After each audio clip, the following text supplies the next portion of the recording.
सभी पत्रकार बंधुओं को मेरा नमस्कार।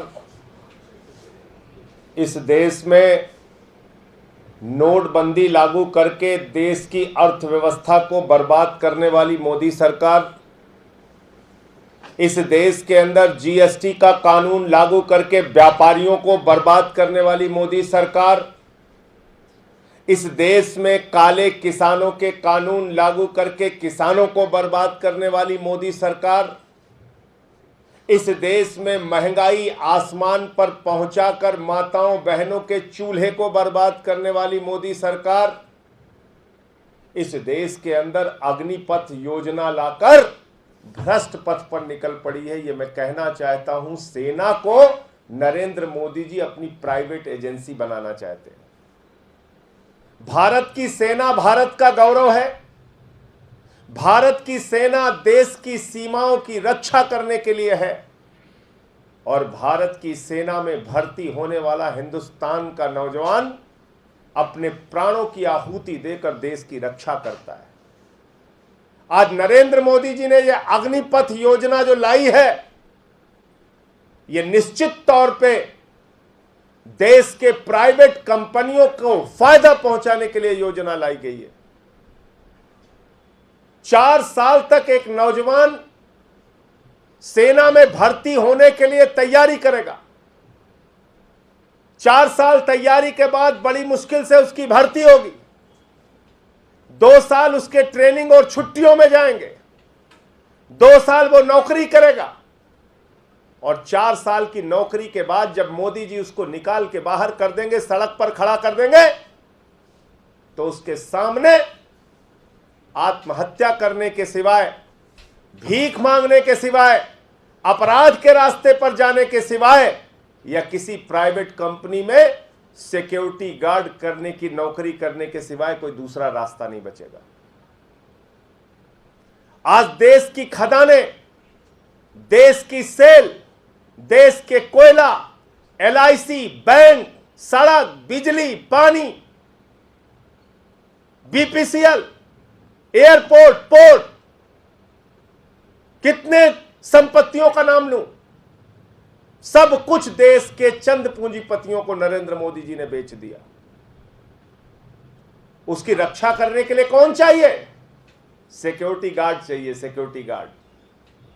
उनकी संपत्तियों की रक्षा करने के लिए कौन चाहिए? सिक्योरिटी गार्ड चाहिए। तो क्या देश की सेना को Narendra Modi ji security guard training centre बना रहे हैं? वहां से ट्रेनिंग करके जो नौजवान निकलेगा वो इन प्राइवेट कंपनियों में सिक्योरिटी गार्ड की नौकरी करेगा। इन प्राइवेट कंपनियों को फायदा पहुंचाने के लिए ये योजना लेके आए आप। मोदी जी अपने मित्रों से कह रहे हैं अब आपको खर्च करने की जरूरत नहीं है ट्रेनिंग में, हम खर्च करेंगे सेना में। 4 साल उनको ट्रेनिंग देके सड़क पर ला देंगे, जाके फिर वो आपके यहां बंदूक उठा के खड़े हो जाएंगे। आपकी जमीनों की रक्षा करेंगे, आपकी संपत्तियों की रक्षा करेंगे। क्योंकि मोदी जी कह रहे हैं कि उन्होंने रेल बेच दिया, सेल बेच दिया, कोल बेच दिया, एयरपोर्ट बेच दिया, पोर्ट बेच दिया, एलआईसी बेच दी, बैंक बेच दिया, सड़क बेच दिया, बिजली बेच दिया, पानी बेच दिया, टोल बेच दिया। पूरा हिंदुस्तान तो बेच दिया है। तो उसकी रक्षा करने के लिए यही नौजवान निकल के आएंगे, 10-10, 15-15 हजार, 7 हजार, 8 हजार में नौकरी करेंगे। या आप चंद पूंजीपतियों के लिए प्राइवेट आर्मी बना रहे हैं हिंदुस्तान के अंदर। अंग्रेजों की प्राइवेट आर्मी खड़ा करने का काम कर रहे हैं आप। ये देश की सेना का अपमान है, देश के नौजवानों का अपमान है। कभी आप कहते हैं 2 करोड़ नौकरी देंगे, कभी आप कहते हैं पकौड़ा बेच के नौकरी कर लो, कभी आप कहते हैं गोबर बेच के पैसा कमाओ। जिन लोगों के दिमाग में गोबर भरा है वो इस देश के अंदर गोबर योजना ही ला सकते हैं, वो नौजवानों को नौकरियां नहीं दे सकते। और इसलिए मैं मांग करता हूं भारत की सरकार से और आदरणीय नरेंद्र मोदी जी से, जिस तरीके से किसानों के खिलाफ आप फैसला किए थे, काला कानून लेकर आए थे, हम लोगों ने संसद के अंदर विरोध किया था। केजरीवाल जी ने बार बार आपसे कहा था वो काले कानून वापस ले लीजिए। आपने 1 साल लगा दिया, इस देश का किसान सड़कों पर बैठा रहा, 750 किसान शहीद हो गए। आज पूरे देश का नौजवान आक्रोशित है, सड़कों पर उतर के आंदोलन कर रहा है। मैं भारत के प्रधानमंत्री से अनुरोध करना चाहता हूं, इस देश को जलने से बचा लीजिए, इस देश को नौजवानों के आक्रोश से बचा लीजिए, उनके गुस्सों से बचा लीजिए। ऐसा ना हो कि लंबा समय बीतने के बाद पछताकर आपको फिर यह कानून वापस लेना पड़े।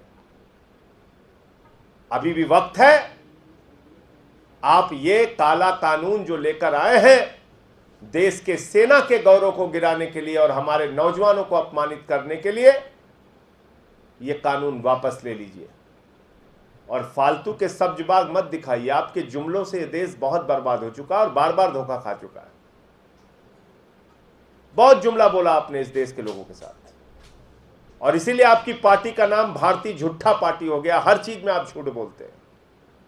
आपने कहा नोटबंदी से देश की तकदीर बदल जाएगी, काला धन खत्म हो जाएगा, आतंकवाद खत्म हो जाएगा। आपने कहा जीएसटी से हम देश को दूसरी आजादी दे रहे हैं, झूठ निकला। आपने कोरोना में थाली ताली बजवा के देश की जनता को बेवकूफ बनाया, मूर्ख बनाया।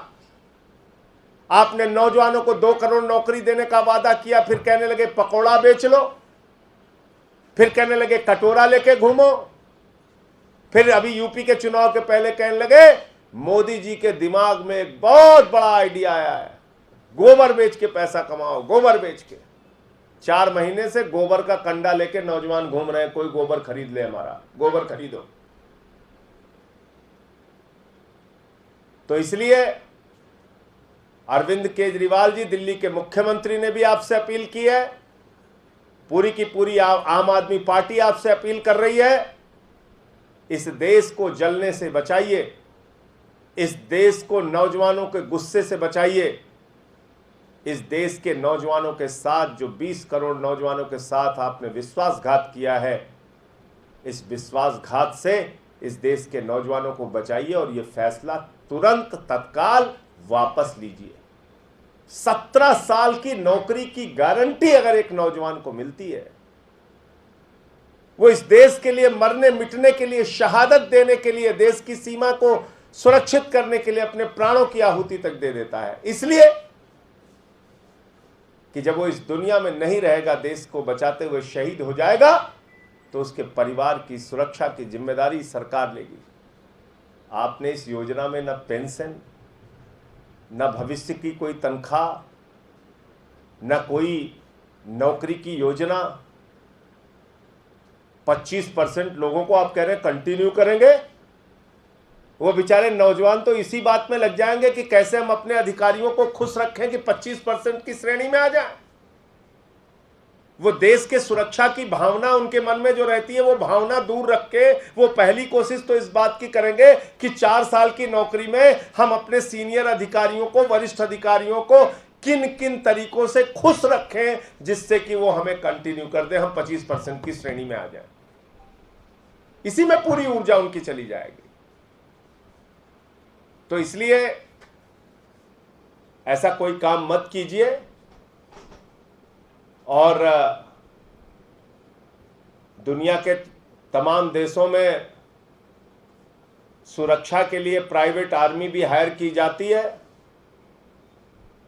कहीं ऐसा ना हो कि आप अपने मित्रों के लिए, अपने पूंजीपति मित्रों के लिए इस देश में प्राइवेट आर्मी तैयार करके और फिर सरकार इसी काम में लग जाए कि प्राइवेट आर्मी हायर करके अपना काम चलाए। ऐसी हालत में इस देश को मत पहुंचाइए, भारत की सेना के गौरव को मत गिराइए। मैं फिर यही बात कहना चाहता हूँ। कल उत्तर प्रदेश के सभी जिलों में इस अग्निपथ योजना के खिलाफ आम आदमी पार्टी अपना विरोध प्रदर्शन करेगी और सरकार को ज्ञापन देगी। जी पूरे देश से आगजनी की खबरें आ रही है, लगातार ट्रेनें जलाई जा रही है बिहार में, और कल ही मोदी सरकार ने इसमें पहला संशोधन भी कर दिया है, 2 साल और बढ़ा दी इसमें आयु सीमा। क्या कहना चाहिए? ये 2 साल की आयु सीमा कितने दिन के लिए बढ़ाई है? सिर्फ 1 साल के लिए। 2 साल कोरोना के समय में भर्ती नहीं हुई। इस साल खाली उन्होंने एक बार के लिए छूट दे दी 2 साल के लिए। उनकी मांग क्या है? उनकी मांग यह है कि 17 साल की नौकरी की गारंटी, 17 साल वो नौकरी करते थे देश की सेना में जाके, ये गारंटी वो चाहते हैं। एक बार आपने राहत दे दी। 4 साल की नौकरी चाहता कौन सा नौजवान 4 साल की नौकरी चाहता है? आप भारतीय जनता पार्टी के मुख्यमंत्रियों को कहिए अपने बेटे को भेजें 4 साल सेना में। देश के प्रधानमंत्री को कहिए अपने परिवार के बेटों को भेजें। भाजपा के सांसदों और विधायकों को कहिए, इनके केंद्रीय मंत्रियों को और राज्य के मंत्रियों को कहिए कि वो अपने बेटों को, अपने परिवार वालों को भेजें 4 साल की नौकरी करने के लिए। आपने कैसा मजाक बना रखा है? 4 साल की नौकरी करेंगे नौजवान, उसके बाद सड़क पे कटोरा लेके भीख मांगेंगे? तो संशोधन वो चाहते हैं नौकरी की शर्तों में कि 17 वर्ष की जो उनकी नौकरी का जो कार्यकाल था वो कार्यकाल बहाल किया जाए। वो 1 साल के लिए सिर्फ आयु सीमा में संशोधन नहीं चाहते हैं। वो चाहते हैं जैसे आर्मी की भर्ती पहले होती थी, वहां एक सुरक्षित मानसिकता से आदमी जाता था, 17 साल की नौकरी करता था, उसके बाद अगर उसका प्रमोशन होता था और आगे कंटिन्यू करता था, उसकी नौकरी की एक सुरक्षा थी उसके साथ। आपने उसको खत्म कर दिया।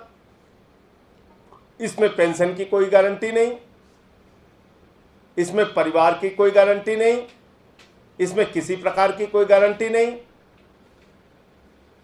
तो इसलिए आप मुझे बताइए, हाई स्कूल इंटर पास करके एक बच्चा 4 साल तैयारी करेगा, पहले 4 साल की तैयारी करने के बाद वो नौजवान सेना में भर्ती होगा, फिर 4 साल की नौकरी के बाद वो बाहर निकाल दिया जाएगा। वो किस काबिल बचेगा? किस काबिल बचेगा? क्या कर लेगा वो? तो ये संशोधन तो एक मजाक है। मैं फिर दोहरा रहा हूं, जिस तरह से 750 किसानों ने अपनी शहादत दी और 1 साल तक सड़कों पर आंदोलन चलता रहा, वो परिस्थितियां मोदी जी को नहीं पैदा करनी चाहिए। अभी समय है, समय रहते जाग जाइए, नहीं तो फिर 1 साल के बाद आप कहेंगे हमारी तपस्या में कोई कमी रह गई। ये ड्रामों से देश नहीं चलेगा। बहुत ड्रामा आपने कर लिया। और हिंसक प्रदर्शन की जहां तक बात है, मैं नौजवानों से अपील करूंगा, हाथ जोड़ के प्रार्थना करूंगा, दूसरों को तकलीफ पहुंचा के, अपनी ही संपत्तियों को जला के हमारा कोई लाभ नहीं है। इसलिए आप सबसे हाथ जोड़ के प्रार्थना है, अपना आंदोलन लोकतांत्रिक तरीके से, जो अधिकार आपको संविधान ने दिया है, उसके दायरे में रह के अपना आंदोलन कीजिए।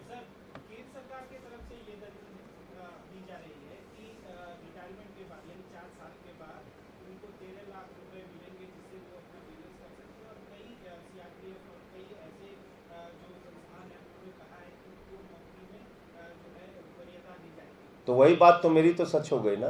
यही तो मैं कह रहा हूं कि ये अपने मित्रों के लिए सेना को सिक्योरिटी गार्ड ट्रेनिंग सेंटर बनाया है मोदी जी ने। आप तो मेरी बात का समर्थन कर रहे हैं, वही बात आप बोल रहे हैं जो मैं बोल रहा हूं। यही तो कह रही है सरकार कि प्राइवेट कंपनियों ने आपको लेने का भरोसा दिलाया है। मुझे जरा बताइए, इंटर पास करके कौन सी नौकरी मिलती है? हाई स्कूल पास करके कौन सी नौकरी मिलती है? अपनी जमीन पे सिक्योरिटी गार्ड का काम, अपनी फैक्ट्री के बाहर सिक्योरिटी गार्ड का काम, रेलवे ले लिया सिक्योरिटी गार्ड का काम, एयरपोर्ट ले लिया सिक्योरिटी गार्ड का काम, पोर्ट ले लिया सिक्योरिटी गार्ड का काम। उठाओ जिंदगी भर बंदूक झोला, उनके परिवार को घुमाओ। यही तो मैं कह रहा हूं आपसे, वही सरकार कह रही है। हाई स्कूल इंटर पास करके कौन सी बड़ी नौकरी मिल जाएगी किस प्राइवेट कंपनी में? मुझे बताइए आप। अच्छा, बहुत बड़ी डिग्री भी नहीं ले सकता आदमी? भाई एमबीए करने में, पोस्ट ग्रेजुएट करने में 25-26 साल लग जाते हैं, तब तक तो उसकी सेना में जाने की उम्र खत्म हो गई। तो जाएगा किस डिग्री के साथ? हाई स्कूल पास करके, इंटर पास करके जाएगा। इंटर पास करके 4 साल सिक्योरिटी गार्ड की नौकरी करके, और उसके बाद जब वो आएगा बाहर निकल के, प्राइवेट कंपनी वालों के पास दर दर भटकेगा, तो कहने लगे ठीक है सिक्योरिटी गार्ड की नौकरी कर लो, वरना आत्महत्या कर लो, वरना कटोरा लेके भीख मांगो। और आप मुझे एक चीज बताइए कि जितने आर्मी के रिटायर्ड लोग हुए हैं अब तक, छोड़ दीजिए अभी की बात, अब तक जितने आर्मी के रिटायर्ड हैं उनको किन प्राइवेट कंपनियों में कहां कहां कितने बड़े बड़े पदों पे, अधिकारी के पद पे या कहां कहां रखा गया, बता दीजिए। इसी का आंकड़ा सरकार दे दे, कितने % लोगों को रखा गया आज तक। उसमें भी तो 17 साल की नौकरी मिलती है अभी भी। तो जब निकल के आते हैं उन्हें क्या करना पड़ता है, मजबूरी में सिक्योरिटी गार्ड की नौकरी पूरी पूरी रात जग के करना पड़ता है, अपमानित होना पड़ता है। एक सैनिक को जो देश के लिए 17 साल अपने बिता के आता है, उसको भी यही काम मिलता है। तो 4 साल वाले को क्या मिलेगा, यही मिलेगा। और 13 लाख की बात आपने कही, उस 4 वर्ष में उसके परिवार के किसी सदस्य की तबीयत मान लीजिए ईश्वर न करे खराब हो गई, 13 लाख तो 2 मिनट में खत्म हो जाएगा। कहां जाए? आप ऐसी दलीलें देते हैं जो आप अपने बारे में खुद सोचिए ना।